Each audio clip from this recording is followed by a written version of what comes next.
과거 성범죄자 변호 이력으로 논란에 휩싸인 조수진 변호사가 오늘 새벽 후보직에서 자진 사퇴하면서 더불어민주당의 서울 강북을 후보가 다시 공석이 됐습니다. 후보자 등록 마감 시한이 오늘 저녁 6시인 만큼 오늘 중으로 다른 후보가 추천될 것으로 보이는데요. 국회 취재기자 연결해서 알아보겠습니다. 임성재 기자. 네, 국회입니다. 네, 먼저 조수진 변호사의 자진 사퇴 배경부터 전해주시죠. 더불어민주당 서울 강북을 총선 후보였던 조수진 변호사가 오늘 새벽 SNS에 글을 올려 후보직에서 사퇴했습니다. 자신이 완주하면 선거 기간 논란이 계속될 것이란 점을 이유로 꼽았습니다. 앞서 조 변호사는 아동 성착취물을 제작한 남성의 변호를 맡아 이 집행유예 판결을 이끌어내고 이 초등학생 여아 성폭행범을 변호하면서 이 아동 아버지가 가해자일 가능성 등을 언급한 점이 알려져 이 논란에 휩싸였습니다.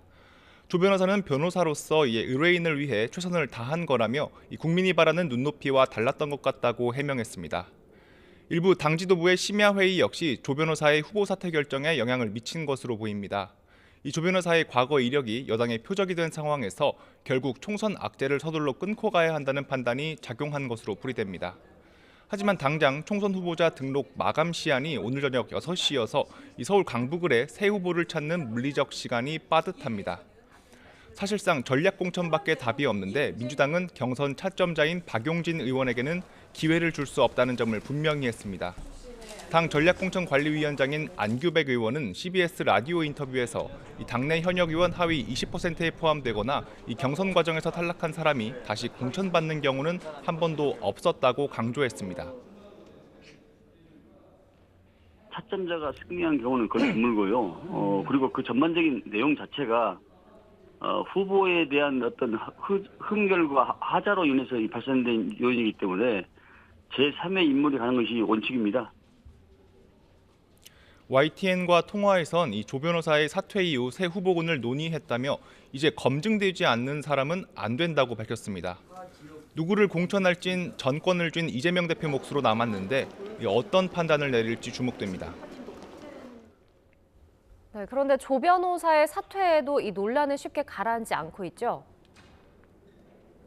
국민의힘은 조 변호사의 과거 변호 이력에 대해 파상 공세에 나섰습니다. 이 조 변호사가 단순히 성범죄 가해 의혹이 불거진 이들을 변호한 것을 넘어 이를 적극적으로 홍보한 것을 문제 삼은 건데요. 이 한동훈 비대위원장은 조 변호사뿐 아니라 민주당에 이런 생각을 가진 사람들이 많다는 취지로 비판했습니다. 과거 이재명 대표가 조카를 변호하면서 이 살인 사건을 데이트 폭력으로 지칭한 점 등을 다시 꺼내들었습니다.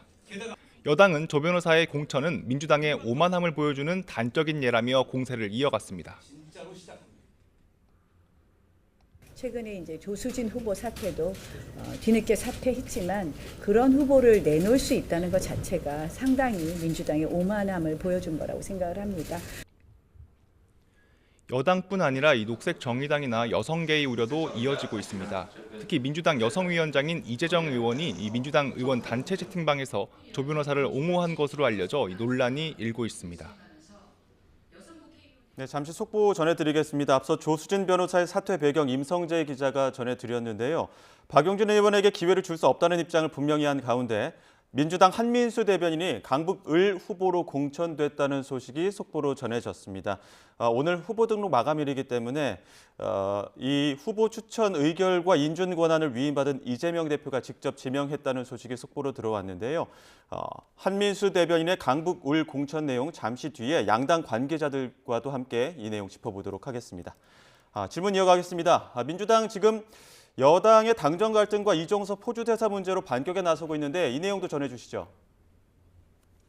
네, 수세에 몰린 민주당은 일단 이종섭 대사 문제에 화력을 집중하고 있습니다. 오늘 공수처에 추가로 고발장을 제출한 건데요. 이 고발장을 낸 박주민 원내수석 부대표는 대통령실이 이 대사의 출국과 관련해 배포한 입장문에 2개의 허위 사실이 있다고 주장했습니다. 공수처가 이 대사의 출국을 허락했다는 내용과 이 대통령실이 이 대사 고발 내용을 검토해보니 아무런 문제가 없다고 밝힌 부분입니다. 여당의 위성정당인 국민의힘의 비례대표 공천에 탈락한 주기환 전 국민의힘 광주시당 위원장이 신설된 대통령실 민생특보로 임명한 것과 관련해서도 이 공세를 이어갈 것으로 보입니다. 이에 대해 국민의힘은 이 대사가 이미 국내로 돌아온 만큼 이제는 공수처의 시간이라는 점을 분명히 하고 있습니다. 오늘 아침 원조 친윤 권성동 의원은 SNS를 통해 이제 공수처는 정치가 아닌 수사를 보여줘야 한다고 목소리를 높였습니다. 이 당정 갈등으로 번진 주 전 위원장에 대해선 이 당 지도부와 친윤계 의원 모두 이 특보 임명 이후 확전을 자제하는 분위기입니다. 이런 가운데 한동훈 비대위원장과 이재명 대표는 오늘 충청으로 향했습니다. 이 총선을 앞두고 이 부동층이 상대적으로 많은 이 중원을 앞다투어 찾은 건데요. 한 위원장은 충청 방문 이후 서해 수호의 날 기념식에 참석하기 위해 이 평택해군 제2함대 사령부를 찾는 반면 이재명 대표는 불참해 이 안보관 공방도 불거질 것으로 보입니다. 이 대표는 다만 이 SNS를 통해 이 북한의 기습 공격에 맞서 이 서해 바다를 지켜낸 호국 영웅들을 기억한다는 글을 올렸습니다. 지금까지 국회에서 전해드렸습니다.